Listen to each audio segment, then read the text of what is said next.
এটা কোন সময়ে? এই সময় নিয়ে তাফসীর কারকরা তিনটি মতামত পেশ করেছেন। ইমাম সুয়ুতী রাহমাতুল্লাহি আলাইহি তার কিতাবের ভিতরে লিখছেন, এই সময় বলতে আল্লাহ রাব্বুল আলামিন হয়তো দাহারকে বুঝিয়েছেন।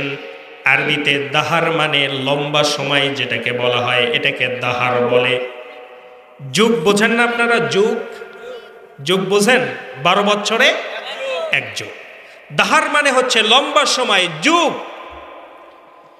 ইমাম সুয়ুতী রাহমাতুল্লাহি আলাইহি তার তাফসীর গ্রন্থের ভিতরে লিখেছেন, আল্লাহ রাব্বুল আলামিন হয়তো এই সময় বলতে যুগকে বুঝিয়েছেন, দাহারকে বুঝিয়েছেন। যেমন আল্লাহ রাব্বুল আলামিন বলেন, হাল আতা আলাল ইনসানি হিনুম মিনাদ দাহরি লাম ইয়াকুন শাইআম মাযকুরা। জোরে বলেন আল্লাহু আকবার।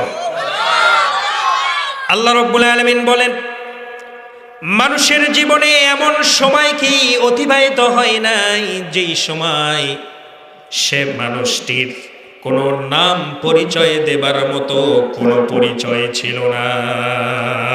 সুবহান।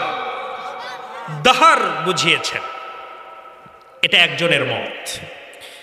2 নাম্বার যে মতটি পাওয়া যায়, তাফসীর কারকরা লেখেন হয়তো এই সময়টিকে আল্লাহ রাব্বুল আলামিন আস-সাআহ, কিয়ামতের সময়কে বুঝিয়েছেন। সুবহানাল্লাহ বলেন।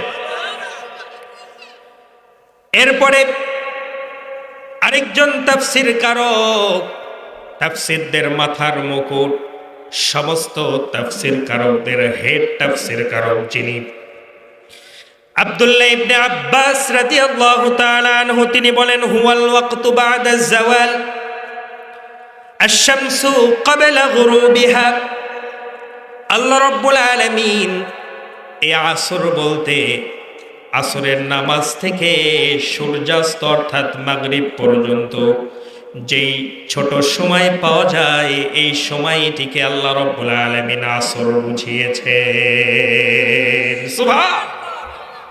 এই জন্যই তো আসরের নামাজের নামই হচ্ছে আসরের নামাজ, ঠিক না ঠিক? আমার বন্ধুগণ,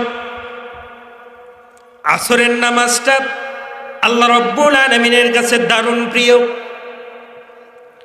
এত প্রিয় আল্লাহ রাব্বুল আলামিন, এই জন্যই কোরআনে কারিমের এই সূরাতুল আসরটিকে আসরের নামাজের কসম করে আল্লাহ পাক সূরাটির শুরু করেছেন।